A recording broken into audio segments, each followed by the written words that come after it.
Yuk kita lanjutkan.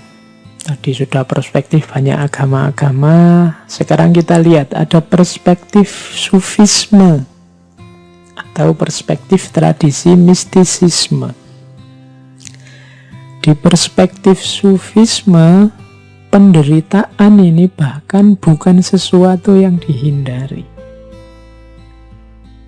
Minggu lalu saya cerita tentang Robiah, dan masih banyak lagi cerita tentang para wali yang penderitaan itu bukan sesuatu yang dihindari, bahkan penderitaan diposisikan sebagai jalan untuk membersihkan diri.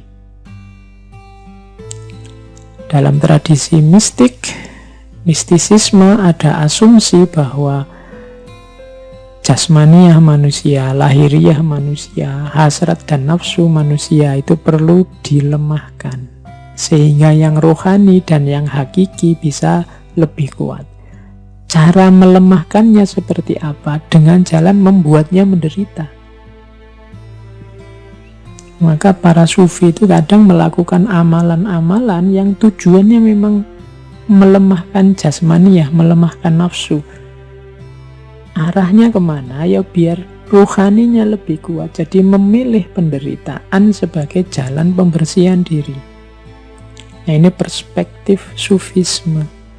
Biasanya dipakai dengan istilah melakukan suluk, melakukan perjalanan via purgativa. Purgativa itu pembersihan diri melalui penderitaan-penderitaan.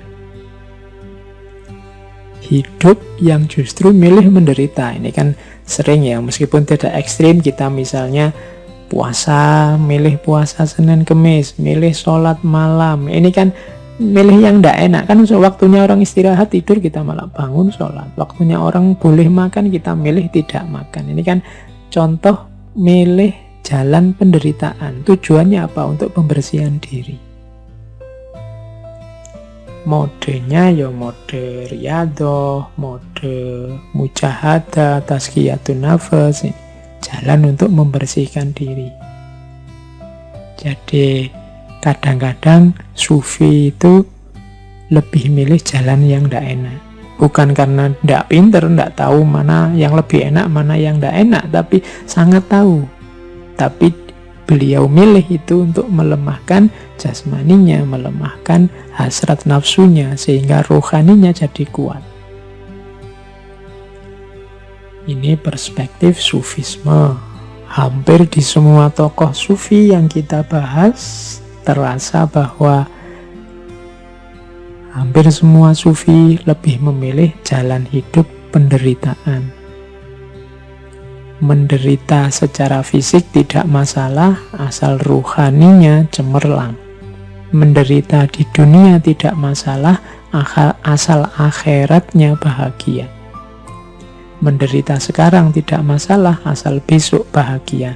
Nah, logika ini yang dipakai. Kalau di Jawa ada istilah tirakat. Mungkin ada serapan dari bahasa Arab.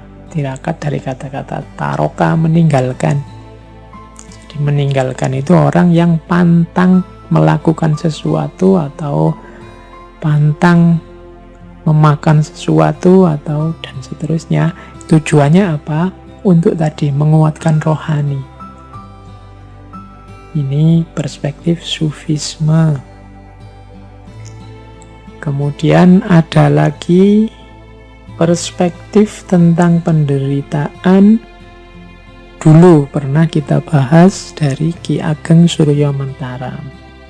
Kalau tadi ada pandangan penderitaan itu sebagai hakikat hidup, ada pandangan penderitaan itu sebagai akibat perbuatan, ada yang menjadikan penderitaan sebagai jalan untuk membersihkan diri. Kalau menurut Ki Ageng Suryo Mentaram, penderitaan itu sebagai keniscayaan hidup, tapi sifatnya sementara, silih berganti dengan kesenangan. Hidup ini yo kadang senang, yo kadang susah. Wajarnya hidup seperti itu. Tidak mungkin kita hidup ini senang terus, dan tidak mungkin juga susah terus. Kenapa begitu? Kalau kita sedang senang, katanya Ki Ageng Surya Mentaram, kita kan tidak berhenti di kesenangan ini. Biasanya keinginan kita terus bertambah. Kalau bahasanya Ki Ageng pakai istilah molor. Kemarin cita-citanya A, sekarang A sudah tercapai, kan kita tidak diam di situ, nambah lagi bercita-cita B. Akhirnya kita susah lagi karena keinginan kita yang baru ini.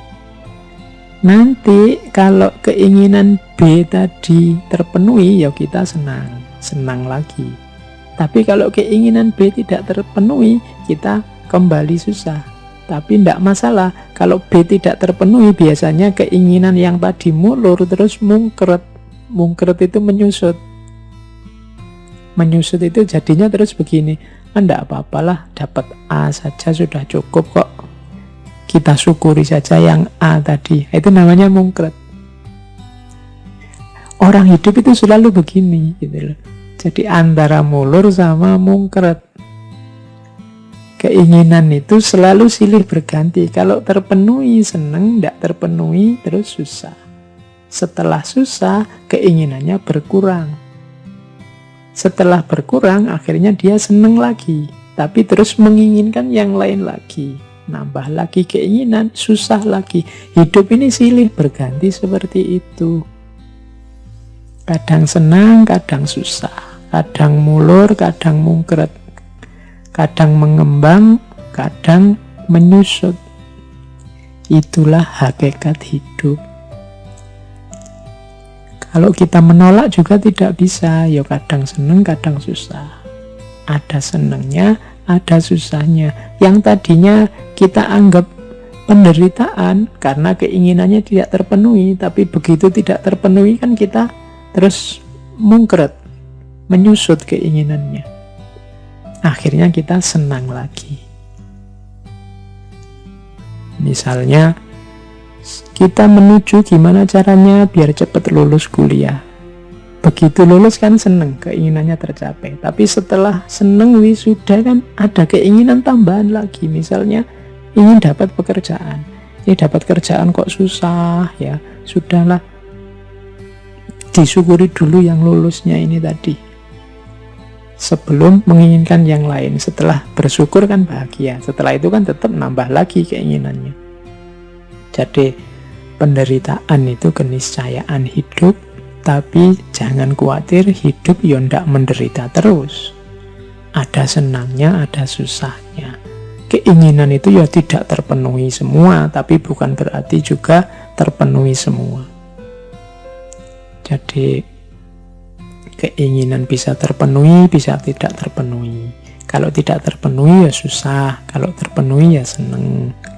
Kalau begitu susah, terus keinginannya berkurang. Setelah berkurang, seneng lagi. Begitu terpenuhi, seneng. Setelah terpenuhi, keinginannya tambah. Akhirnya susah lagi. Itulah hidup.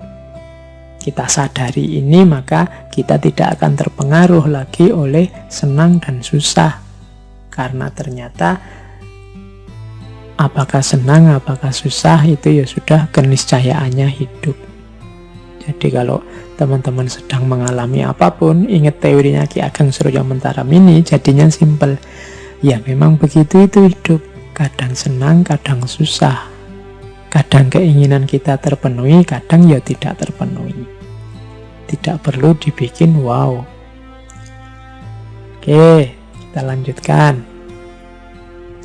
Ada teori juga, saya bawa dari ranah sosiologi, cuma ini nambah-nambah referensi saja untuk nambah wawasan kita. Di mana sih titik-titik yang membuat manusia menderita itu? Ada teori dari Talcott Parsons, dari teori fungsional sebenarnya, fungsionalisme dalam sosiologi. Cuma ini saya ambil untuk menunjukkan di situ loh manusia itu sebenarnya betapa dia tidak sempurna. Sehingga mengundang penderitaannya. Katanya Parson, manusia itu punya 3 karakter, punya 3 dasar eksistensi. Yang pertama apa? Ketidakpastian. Maksudnya apa ketidakpastian? Manusia tidak bisa menjamin dirinya aman atau dirinya sejahtera. Keamanan dan kesejahteraan dirinya bergantung pada banyak hal lain di luar dirinya. Ini katanya sosiologi. Kita sudah hati-hati, orang lain hati-hati, kita dapat masalah. Nah, itu berarti apa? Hidup kita serba tidak pasti. Manusia tidak bisa menjamin keamanan dan kesejahteraannya sendiri. Ini katanya Parson, ini dasar eksistensinya manusia. Ketidakpastian yang pertama. Tidak mesti yang paling tekun belajar nilainya paling tinggi. Tidak pasti yang paling ganteng nanti dapatnya juga yang paling cantik. Tidak pasti yang paling paham ilmu kedokteran dia yang paling sehat. Manusia itu serba tidak pasti. Yang kedua, tidak berdaya. Ciri yang kedua adalah manusia tidak punya daya yang cukup untuk mengendalikan hidupnya sepenuhnya. Ini seperti kalau kita mengusahakan sesuatu, itu kan kita tidak punya kuasa untuk hasilnya persis seperti yang kita inginkan. Tergantung dengan banyak hal yang lain. Saya tidak bisa ngatur misalnya teman-teman yang mendengarkan ngaji ini harus paham semua yang saya sampaikan. Pasti tidak bisa begitu. Saya tidak bisa mengendalikan diri saya sendiri untuk gimana caranya saya bisa ngaji 5 jam non-stop dan tidak capek. Itu tidak bisa. Manusia banyak punya ciri ketidakberdayaan. Kita sih inginnya virus ini selesai bulan depan, tapi kan juga tergantung banyak hal.